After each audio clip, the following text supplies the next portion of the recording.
Okay so explain the meaning and importance of ethical values in Islam. اس میں نے آپ کو بتایا کہ Islam as a divine religion is a complete code of life.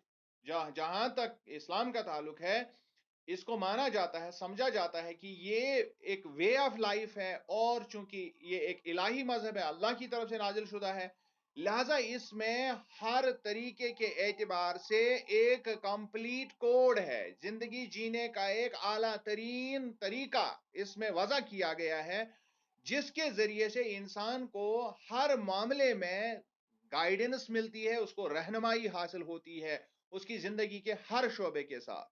So in Islam, equal focus has been laid on both ritual worship and good ethical conduct.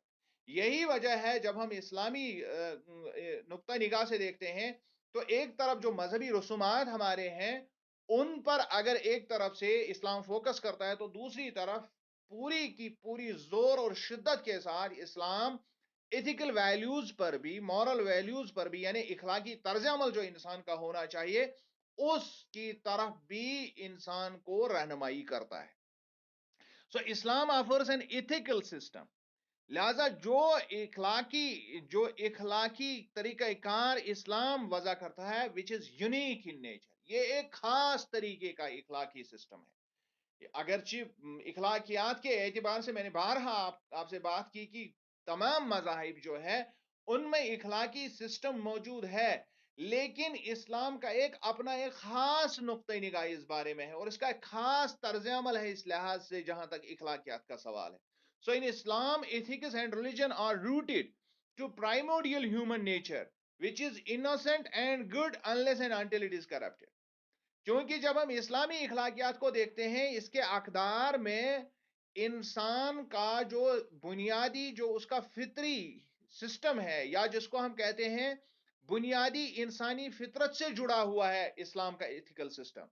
کیونکہ بنیادی طور پر اسلام یہ مانتا ہے, اسلامی تعلیمات میں یہ چیز ہے کہ انسان جب پیدا ہوتا ہے وہ انسنٹ ہوتا ہے, وہ معصوم عن الخطا ہوتا ہے, اس کا کوئی بھی قصور دنیا میں نہیں ہوتا ہے, اور اس کے علاوہ اس وقت تک وہ اسی حالت میں رہتا ہے, اپنے پیور نیچر میں رہتا ہے, جب تک اس کے ساتھ لوگ اس کو برائی میں ملوث نہ کرے, جب تک وہ دنیاوی اعتبار سے بدعنوانیوں میں شامل نہ ہو, خرابیوں میں شامل نہ ہو. So Islamic ethical values are based on the divine principle, which makes them unique as compared to conventional ethics in which ethical conduct are characterized as bad or good based on their practical outcome and gains. لہذا جب ہم دیکھتے ہیں کہ اسلام کا جو اخلاقی نظام ہے وہ روایتی اخلاقیات سے بالکل بالا تر ہے, اس سے بالکل مختلف ہے. جو کنونشنل ہمارے پاس ایتھیکل ویلیوز ہے جو عام طور پر دنیا میں جو سمجھے جاتے ہیں, ان کا جو اصل میں ان کی خصوصیت کو دیکھا جاتا ہے کہ جب انسان ان پر عمل کرتا ہے تو کیا اس کے نتائج انسان کے اعتبار سے, انسان کے لحاظ سے, اس کے اپنے تئیں کیا وہ اخلاقیات جو وہ عملاتا ہے اس کا کیا صحیح اثر نکلتا ہے یا برا اثر نکلتا ہے. پہلے اس میں انسان کو خود رکھا جاتا ہے, جس انسان کو یہ ویلیو سمجھائے جاتے ہیں, سکھائے جاتے ہیں, تو اگر اس کے ساتھ ان اخلاقیات کے ساتھ اس سے کچھ برا حاصل ہوتا ہے تو ان کو اس اخلاق کو سرے سے ہی خارج کر دیا جاتا ہے. یعنی جو ہم دیکھتے ہیں کہ بہت سارے دنیا میں جو بہت سارے مذاہب ہیں, یا بہت سارے جو ہم مذاہب کی بات یہاں نہیں کریں گے, ہم بات کریں گے جو دنیا میں مختلف کلچرز پائے جاتے ہیں, ان کلچرز میں پہلے درجے پر یہ دیکھا جاتا ہے کہ ہم ویسے اخلاقی سسٹم کو اپنائیں جس سے ہمارا بھی فائدہ ہو. لیکن اسلام میں ایسا نہیں ہے. اسلام میں روایتی اخلاقیات سے ہٹ کر اخلاقیات ہے, یہ سیٹ رولز ہے, سٹینڈرڈ رولز ہیں. آپ کو چاہے ان سے نقصان ہو رہا ہے یا آپ ان سے فائدہ حاصل کر سکتے ہیں, تو اوور آل جو اخلاقیات کا درس اسلام نے پہلے دن سے دیا ہے تو وہ ہمیشہ رہیں گے, اور ان میں کسی بھی قسم کا ہم ہیر پھیر یا ادلا بدلی نہیں کر سکتے ہیں, اس بنا پر کہ چونکہ ایک زمانے میں ہمارے لیے ٹھیک تھے, ہمیں اس سے فائدہ ہوتا تھا, اب یہ ہمارے لیے ٹھیک نہیں, ہم اس پر عمل نہیں کریں گے. مثال کے طور پر اسلام میں اخلاقیات کا ایک عنصر یہ بھی ہے کہ آپ کا بناؤ سنگار، آپ کا پہناؤ، آپ کا اٹھک بیٹھک کس طرح کا ہونا چاہیے، تو یہ بدلے گا نہیں، یہ سیٹ رول ہے. لیکن وہی دوسری طرف دوسرے کلچرز میں اس میں تبدیلیاں ہو سکتی ہے، اس میں تبدیلیاں کی جا سکتی ہے. اگر آپ کا پہناوا، آپ کا بناؤ سنگار آپ کو فائدہ نہیں دے رہا ہے تو آپ اس میں چینج کر سکتے ہیں، لیکن اسلام میں ایسا نہیں ہے. تو لہٰذا یہ روایتی اخلاقیات سے بالا تر ہے، یہ روایتی اخلاقیات سے بالکل الگ ہے. اس میں سیٹ سٹینڈرڈ رولز ہیں جن کو آپ پھلانگ نہیں سکتے. So the term ethics is derived from the Greek word ethos, which literally means character, custom, habit, behavior, human conduct or attitude. یہی وجہ ہے جب ہم اس کو ایتھکس کو، جب ہم اخلاقیات کو جب ہم دیکھتے ہیں ویسٹرن پوائنٹ آف ویو سے، تو یہ ایتھوس سے، جو یونانی لفظ ایتھوس اس سے نکلا ہے، جس کا مطلب ہے کسٹم، یعنی رسومات. جن رسموں سے آپ روبرو ہوتے ہیں ایک سماج کے اندر، یا جو آپ کے عادات و اطوار ہوتے ہیں، یا جو آپ کا ایٹیٹیوڈ جو ہوتا ہے، طریقہ کار، رویہ جس کو ہم کہتے ہیں، اس کو ایتھکس یا ایتھوس کہا جاتا ہے یورپین کانٹیکس میں. So ethics are the moral principles اور standard that govern a person's behaviour. لہذا ایتھکس کو جب ہم ویسٹرن پوائنٹ آف ویو سے دیکھتے ہیں تو یہ ایسے اخلاقی اصول ہیں جن کے ذریعے سے انسان کا بیہیویئر کنٹرول کیا جاتا ہے. انسان کو ایک خاص طریقے کی طرز زندگی گزارنے کے لیے اس کو سمجھایا، مجبور کیا جاتا ہے. But the Arabic term fadail or akhlaq is usually translated into English as ethics, which deals with man's overall conduct and behavior with the fellow humans. لیکن دوسری طرف جب ہم اس کو عربی میں دیکھتے ہیں تو اخلاقیات، جس کو ہم ایتھکس ہی اس کی ٹرانسلیشن بناتے ہیں، لیکن اس کو عربی میں ہم فضائل کہتے ہیں، اس کو عربی میں ہم اخلاق کہتے ہیں. اور یہ زندگی کے ہر گوشے کے ساتھ اس کا تعلق ہے. اور جہاں تک ایتھکس جو گریک ورژن ہے، اس میں ہیومن کنڈکٹ، اس میں بیہیویئر، اس میں کسٹم، اس میں جس کو ہم کہتے ہیں ہیبٹ، اس تک یہ محدود ہے. تو وہ چینج بھی کر سکتے ہیں، ان میں تبدیلی بھی آ سکتی ہے. لیکن اسلام میں جو بیہیویئر جو انسان دوسرے کے ساتھ کرتا ہے اس کو اخلاقیات کہتے ہیں. سو اسلام gives equal status to good ethical values as it gives to ritual worship like salah, saum, zakah. Rather, the implication of worship should be manifested in human conduct with fellow humans in the shape of ethical values. یہی وجہ ہے کہ جب ہم اسلام میں دیکھتے ہیں تو یہاں پر اتنا ہی زور بنیادی درجے پر رسومات، مذہبی رسومات کو دیا جاتا ہے، یا جن کو ہم ریچولز کہتے ہیں، جس میں صلاح آتا ہے، جس میں صوم آتا ہے، جس میں زکوٰۃ آتا ہے، حج آتا ہے. اس پر جتنا زور دیا جاتا ہے اتنا ہی زور اخلاقیات پر، اتنا ہی زور ان اچھے ٹریٹس کے اوپر بھی دیا جاتا ہے، اس طریقے کار پر بھی دیا جاتا ہے جو آپ باقی لوگوں کے ساتھ، باقی لوگوں کے تئیں جس کا آپ اظہار کرتے ہیں. اور اگر دیکھا جائے تو اسلام میں ریچولز کو اس اعتبار سے ان کی امپلیکیشن سمجھی جاتی ہے کہ اس کا مفہوم یہ ہونا چاہیے، اس کا نتیجہ یہ نکلنا چاہیے کہ اس کے ذریعے سے انسان اچھے اخلاق اور اچھے کردار کا حامل ہو جائے، تب جا کے ان ریچولز کا کوئی مقصد ہے. So in short, we can say worship and ethical values are both interrelated.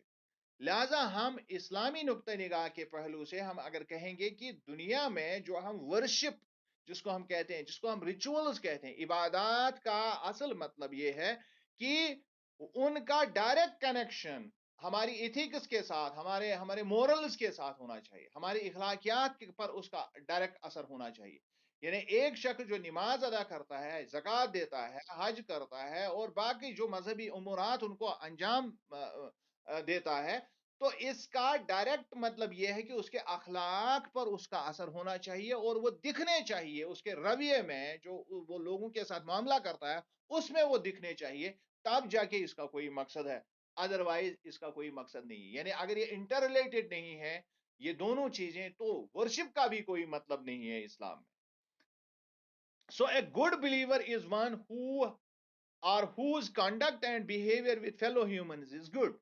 لہذا اسی کو اسلام میں ایک اچھا، ایماندار، با ایمان شخص سمجھا جاتا ہے، مانا جاتا ہے، تسلیم کیا جاتا ہے، جو شخص اسلامی نقطۂ نگاہ سے جس کا بیہیویئر اس کے ساتھ والے اپنے بھائیوں کے ساتھ یا فیلو ہیومنز کے ساتھ انسانوں کے ساتھ اس کے اخلاق اس کا بیہیویئر اس کا طریقہ کار اس کا اٹھنا بیٹھنا ان کے ساتھ جو معاملات وہ کرتا ہے اس میں اگر وہ اچھا ہے تو پھر وہ ایک اچھا بلیور ہے. So Islamic ethics defines as good character historically took shape gradually from the 7th century and was finally established by the 11th century. اور الگ سے جب ہم اس کو دیکھتے ہیں کہ کس طرح سے اسلامی اخلاقیات وجود میں کیسے آئی اس نے کس طرح سے جو ہے جس کو ہم گڈ کیریکٹر کہتے ہیں یا اچھے اخلاق کہتے ہیں یہ کب وجود میں آیا اسلامی دنیا میں یہ 7ویں صدی سے شروع ہوا اور اس کے بعد 11ویں صدی میں یہ کمپلیٹ جس کو آپ کہتے ہیں ایک سبجیکٹ کے طور پر جو ہے مسلمانوں کے سامنے آیا اور اس میں کیا آیا it was eventually shaped as a successful amalgamation of the Quranic teachings, the teachings of Sunnah of the Prophet sallallahu alaihi wasallam, the precedents of Islamic jurisprudence, the pre-Islamic Arabian traditions and non-Arabic elements embedded in Islamic structure. تو یہ مختلف چیزوں سے کے ملاپ سے وجود میں آ گیا جو آج جس سسٹم جس کو آج ہم اسلامی اقدار کہتے ہیں اسلامی ایتھکس کہتے ہیں اسلام میں جن کو آج ہم فضائل کہتے ہیں مورلز کہتے ہیں یہ وجود میں آ گئے اصل میں قرآن کے ٹیچنگز رسول اللہ صلی اللہ علیہ وسلم کے ٹیچنگز سے اور جو صحابہ ہے جو انہوں نے عمل کیا جس طریقے سے انہوں نے اپنے اخلاقیات جو ہے ان کو ظاہر کیا اس کے علاوہ جو ہمارے فقہا ہے جو انہوں نے اس میں سے جو رولنگز بنائی کہ کس طرح سے مختلف سنت اور قرآن کو نظر میں رکھتے ہوئے کس طرح کا ہیومن کانڈکٹ ہم شو کریں اور اس کے علاوہ جو پرانا عرب ٹریڈیشن جو تھا اس کے علاوہ جو نان عربک ایلیمنٹس مختلف زمانوں میں جو اسلام کے ساتھ جو جمع ہوتے گئے اور خاص کر جو 10ویں صدی 8ویں صدی ہجری کے آس پاس تو ان سب کا ایک ملاپ بنا اور اس کے ملنے سے ایک سسٹم وجود میں آیا جس کو آج ہم اخلاقی نظام اسلام کا کہتے ہیں یعنی اسلام کا اخلاقی نظام ان ساری چیزوں سے ڈرائیو اس کو کیا گیا ہے. Although Prophet's preaching is produced a radical change in moral values based on the fundamentals of Islam, like the fear of God and belief in the last day of judgment, the tribal practices of Arabs did not completely die out. حالانکہ جہاں تک ہم دیکھتے ہیں کہ جب اسلام وجود میں آیا تو رسول اللہ صلی اللہ علیہ وسلم کی ٹیچنگز کے ذریعے سے ان کی تعلیمات کے ذریعے سے اسلام نے بہت ہی بنیادی تبدیلیاں اس سماج میں کر دی خاص کر عرب میں کر دی اور اسلام کے بنیادی اقدار کی تعلیمات کی وجہ سے بہت کچھ وہاں تبدیل ہوا اور جس میں چونکہ بنیادی چیزوں میں جو ہے بلیف ان گاڈ تھا بلیف ان لاسٹ ڈے تھا تو اس سے بہت زیادہ جو ہے سماج میں تبدیلی آ گئی لیکن اس کے باوجود جو مختلف عرب کے پریکٹسز اپنی تھی جو عرب لوگ جن کو دین حنیف کے اعتبار سے یا عرب کلچر میں جو اچھائی جو اچھی چیزیں تھی وہ کمپلیٹلی ختم نہیں ہوئی وہ باقی رہی اور ان کا اثر اسلام میں بھی باقی رہا. So later Muslim scholars expanded the religious ethics of Quran and Hadith in immense detail. یہی وجہ ہے کہ later on جب یہی چیز جو ہے اسلامی اقدار میں جب بہت ساری چیزیں شامل ہو گئی تو مسلمان سکالرز نے قرآن اور حدیث کی روشنی میں اس کی توسیع کی بہت زیادہ توسیع اس کی ہو گئی اور بہت سارے اخلاقیات کے بہت سارے اصول آگے جن میں اور بھی چیزیں تھی قرآن حدیث سے باہر بھی بہت ساری چیزیں تھی جو عام طور پر عرب کلچر میں یا جو باقی مذاہب سے لی گئی یا باقی جو لوگ جن کا عمل دخل رہا اسلام کے اندر ان سے لیا گیا تو ایک ایسا ایک سسٹم وجود میں آیا جو آج تک لاگو ہے اور قیامت تک لاگو رہے گا.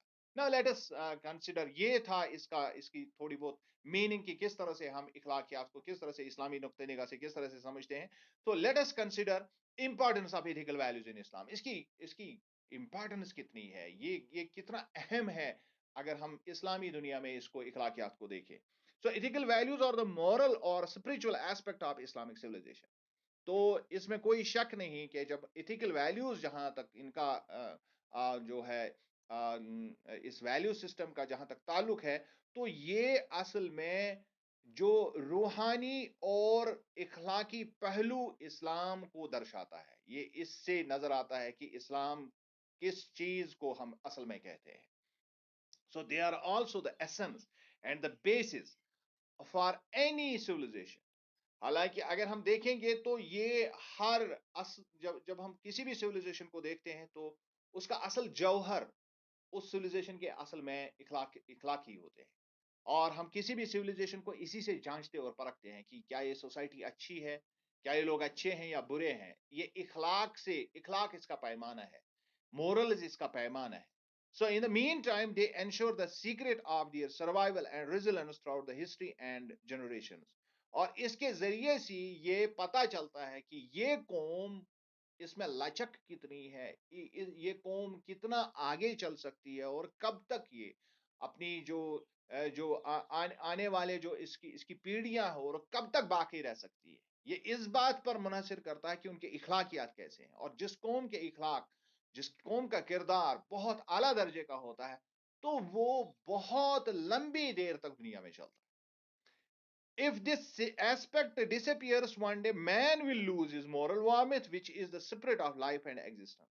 اور ہم جانتے ہیں اگر اخلاقیات کبھی ہم دنیا سے ختم کر دیں گے تو انسان کا انسان کے اندر جو اخلاقی گرم جوشی ہے اس دنیا کے تئیں، اس میں بسنے والے لوگوں کے تئیں، اس میں بسنے والے اور کریشن کے تئیں، تو وہ ختم ہو جائے گا. جو اصل میں زندگی کا اصل جوہر وہ ٹوٹ جائے گا، وہ ختم ہو جائے گا. اور دنیا اس اعتبار سے وہ ایک طریقے کی دنیا کی موت ہوگی اس وقت.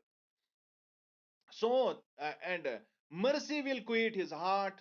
انسان کی اگر اخلاقیات ختم ہو جائیں گے تو انسان کے دل سے جو ہے رحم ختم ہو جائے گا. his conscience will not be able to play its role. جو اس کا ضمیر ہے وہ اپنا رول ادا نہیں کر سکے گا. اور اس کے علاوہ he will no longer know the truth of his existence and himself. اور اس کو پھر سمجھ میں ہی نہیں آئے گا کہ میں کس لیے دنیا میں آیا ہوں اور میرا دنیا میں آنے کا مقصد کیا ہے. And he will be bound with material restrictions. اور وہ صرف مادی دنیا میں پھنس جائے گا. اس کو اس کے علاوہ کچھ نظر ہی نہیں آئے گا. وہ مادیت پرست ہو جائے گا یا مادہ پرست ہو جائے گا. So from which he can not escape. اور اس سے وہ پھر نکل نہیں پائے گا. یعنی اگر اخلاقیات مر گئی تو انسان جو ہے دنیا کے ایسے ایک دلدل میں پھنس جائے گا جس کو ہم مادیت کہتے ہیں، مادہ پرستی کہتے ہیں. وہ اسی میں پھنس کے ہمیشہ ہمیشہ کے لیے رہ جائے گا. So the importance of good ethical values in Islam can be understood from this prophetic saying. اب اگر ہمیں اخلاقیات کو سمجھنا ہے تو یہ رسول اللہ صلی اللہ علیہ وسلم کے ان الفاظوں میں اس کا اعلیٰ نمونہ، اس کا اظہار ہوتا ہے. I have been sent down to teach moral virtues, and best amongst you are those who possess the best of manners. اور رسول اللہ صلی اللہ علیہ وسلم نے فرمایا کہ میں اخلاق کو انجام دی، یعنی اخلاق کا اعلیٰ نمونہ پیش کرنے کے لیے دنیا میں آیا ہوں. اور آپ میں سے سب سے بہترین شخص وہ ہے جس کے اخلاق سب سے اچھے ہیں. یعنی مکارم الاخلاق کے بارے میں اللہ کے نبی نے خود فرمایا کہ میں اصل میں اسی لیے میں دنیا میں آیا، اور یہی اصل وجہ ہے. اور دنیا میں پروفٹس کا آنا اسی وجہ سے ہوتا ہے کہ وہ دنیا کے لوگوں کو اخلاقیات سکھائیں. So in Islam the source of morality transcends human desires and culture. لہٰذا جب ہم اسلام کو دیکھتے ہیں تو یہ جو انسان کی ڈیزائر، جو اس کی خواہشات ہوتی ہے یا جو اس کا تہذیب و تمدن ہوتا ہے، یہ اسے ماورا ہے. اس کا اس کے ساتھ کوئی واسطہ نہیں ہے. اس کی ڈیزائرز کے ساتھ یا اس کے کلچر کے ساتھ اسلامی اخلاقیات کا کوئی واسطہ نہیں ہے. یہ اس سے ماورا ہے. یہ بہت دور کی چیز ہے. یہ ایک اصل جوہر ہے، اصل گوہر ہے، گوہر نایاب ہے اسلام کا. So it is divine code which descends from the divine realms. یہ وہ ڈیوائن کوڈ ہے، یہ وہ الہی تعلیم ہے جس کو کریک کر کے ہی انسان اصل ہستی پا لیتا ہے. اور اس کے ذریعے ہی اس کے ذریعے سے ہی وہ اس دائرے میں چلا جاتا ہے جس کو ہم الہی دا، یعنی اللہ کا اصل جو مقصد ہے انسان کو پیدا کرنا، یہی چاہتا ہے کہ اس کے جو جمالی صفات اللہ کے ہیں ان کو وہ اپنائے اور اس کے جلالی صفات کی وہ اصل میں اور اس کی ورشپ کرے، پوجا کرے اور اسے پرہیز کرے. یعنی باٹم لائن میں آپ کو بتاتا ہوں، یعنی اگر آپ ابھی ہاتھ میں اٹھائیں گے جو اللہ کے 99 نام دیے گئے ہیں قرآن میں، اس میں 2 درجے کے صفات ہیں، دو براڈ کیٹیگریز میں اس کو ہم دیکھ سکتے ہیں. ایک ہے جمالی صفات اور دوسرا ہے جلالی صفات. جمالی صفات وہ صفات ہیں جو انسان کو اپنانے کی ضرورت ہے، وہ اپنے اندر پیدا کرنے کی ضرورت. مثال کے طور پر رحم، بخشش، اور اسی طرح محبت، اس طرح کے بہت سارے، شکر، حمد، ثنا، یہ ساری چیزیں جو ہے اللہ کے مختلف ناموں میں یہ چھپے ہوئے ہیں یہ راز. اور عدل، ان کو ہم کہتے ہیں کہ یہ جمالی صفات ہیں اللہ کی. دوسری طرف ہے جلالی صفات، یعنی کبریائی، تکبر کرنا، غرور، گمنڈ اور جبار، قہار، یہ جلالی صفات ہیں. ان سے دور رہنا اور یہ اپنے اندر نہ آنے دینا، یہ اصل میں اخلاقیات ہے. یعنی باٹم لائن اگر آپ دیکھیں گے، اور اس میں جب انسان آ جاتا ہے تو اس کو سمجھ آ جاتی ہے کہ بہت ساری جو اللہ نے جو ہمیں ایک طرح سے اپنا تعارف جو کرائے ان 99 ناموں کے ذریعے سے، تو اس میں ہمیں غور کرنے کی ضرورت ہے کہ کون سے صفات میں اپنا سکتا ہوں. رحم کا صفت ہم اپنا سکتے ہیں، محبت کا صفت ہم اپنا سکتے ہیں، وہ ودود ہے، وہ قدوس ہے، یہ سارے صفات ہم اپنا سکتے ہیں. دوسری طرف وہ الکبیر ہے، تو ہم کبریائی نہیں کریں گے، اس سے بچنے کی کوشش کریں گے. تو وہ جبار ہے، وہ قہار ہے. تو یہ ساری چیزیں جو ہیں ان سے بچنے کی ہمیں ضرورت ہے، ان میں نہیں تو وہ پھر ہم تکبر میں آ جائیں گے، پھر ہم مصیبت میں پھنس جائیں گے. تو جلال، اللہ کے جلالی صفات کو، اللہ کے جلالی صفات کو تسلیم کرنا اور اس کے آگے سر تسلیم خم ہونا اور اس کے جمالی صفات کو اپنانا اصل میں اخلاقیات ہے. So, Islamic ethical values are not determined by custom and usage of the society, but are derived from the divine source of Islam. اور یہ میں نے پہلے بھی آپ کو بتایا کہ کسی بھی اعتبار سے ہم جو اسلامی جو مورلز ہیں، اسلامی اخلاقیات ہیں، اس کا کوئی تعلق نہیں ہوتا ہے جو کسٹمز ہوتے ہیں، جو روایات ہوتے ہیں، رسم و رواج ہوتا ہے، اس سے کوئی تعلق نہیں ہوتا ہے، بلکہ یہ الہی تعلیم سے حاصل کیے جاتے ہیں جو اللہ نے ہمیں تعلیم دی ہے. اور وہ کیا ہے؟ the Quran and the Sunnah. Therefore, Islamic ethical values are divinely inspired and are perfect. لہذا اسلامی جو اخلاقیات ہے یہ اللہ کی طرف سے آئے ہیں، اس لیے یہ پرفیکٹ ہیں، اس لیے یہ اپنے حساب سے کامل ہے، مکمل ہے، اور مکمل ہی نہیں بلکہ یونیورسل ہے. یہ ہر ایک کے لیے ضروری ہے اور ایٹرنل ہے، لافانی ہے، یہ کبھی بھی یہ بدلیں گے نہیں، یہ ختم نہیں ہوں گے. So human conduct is considered ethically good by fulfilling two conditions. The conduct must be done with good motives. It must be in accordance with the teachings of Islam. کسی conduct کو بھی ہم good اور bad اس لحاظ سے، اگر اس میں ہم دو پہلو جب ہم دیکھتے ہیں کہ کیا یہ اس کی نیت جب وہ کر رہا تھا اس کی نیت کیا صحیح تھی، یعنی آپ نے کوئی کام کیا اس کے پیچھے آپ کی نیت کیا تھی، اگر نیت صحیح تھی تو کنڈکٹ صحیح ہے. اور دوسرا، کیا یہ اکارڈنگ ٹو اسلام ہے، جو آپ کرنے جا رہے ہیں کیا وہ پرمیٹڈ ہے، تو اگر پرمیٹڈ ہے تو پھر یہ اخلاق ہو گئے. بہت ہی مطلب بالکل سمپل سے ڈیفینیشن ہے. یعنی اسلامی اخلاقیات میں مطلب یہ ہے کہ آپ کا موٹیو کیا ہے، کوئی بھی کام کرنے سے پہلے جو موٹیو آپ کا ہے، اگر موٹیو آپ کا صحیح ہے تو یہ اخلاقیات میں آئے گا. اس کے بعد دوسری چیز، جو آپ نے کیا موٹیو تو آپ کا صحیح تھا لیکن کیا وہ حلال وہ کام تھا، اگر پرمیٹڈ تھا تو پھر تو یہ اخلاق بن گیا، پھر یہ اخلاق کی تعلیم. So the perfection of iman that is paid depends upon good ethical values. اسی وجہ سے ہم کہتے ہیں کہ ایمان کامل ہونا اس کے لیے ضروری ہے کہ آپ کا اخلاق کامل ہو، آپ کا اخلاق صحیح ہو. The more good morals a faithful have, the stronger and deeper his faith is. اور جس کے morals جتنے بڑے ہیں، جیسے کہ رسول اللہ صلی اللہ علیہ وسلم کی ٹیچنگ سے ہمیں معلوم پڑتا ہے، تو اس کا faith، اس کا ایمان بھی اتنا ہی اعلیٰ درجے کا ہے. And the more the exercise and morals, the more is elevated spiritually. اور کوئی بھی شخص جو اخلاقیات کو جتنا زیادہ استعمال کرتا ہے، عمل میں لاتا ہے، اتنا ہی زیادہ اللہ کے ہاں اس کا درجہ بلند ہوتا ہے. So Islamic ethics engulfs all the dimensions and aspects of human life. لہٰذا اس لحاظ سے ہم یہ کہہ سکتے ہیں کہ اسلامک ایتھکس یا اسلام میں مورل سسٹم جو ہے یہ انسان کے زندگی کے ہر پہلو کو گھیر لیتا ہے، اور اس کے بعد with good ethical values which Islam prescribes on its followers, human society can become hub of peace and prosperity. اور یہی وجہ ہے، اسی وجہ سے ہم یہ کہتے ہیں کہ اگر اسلامی اقدار، اسلامی اخلاقیات پر عمل کیا جائے تو دنیا جو ہے یہ جنت نما ہو جائے گا، اس میں امن و سکون اور انسان کے لیے بہت زیادہ ترقی کے راستے کھلیں گے، اور وہ بہت اچھی سے دنیا میں اپنی زندگی کو بسر کر سکتا ہے۔ آئی ہوپ آپ نے اس کو انڈرسٹینڈ کیا ہوگا۔ اگر کوئی بھی کوشچن اس کے ریگارڈنگ ہے تو آپ پوچھ سکتے ہیں۔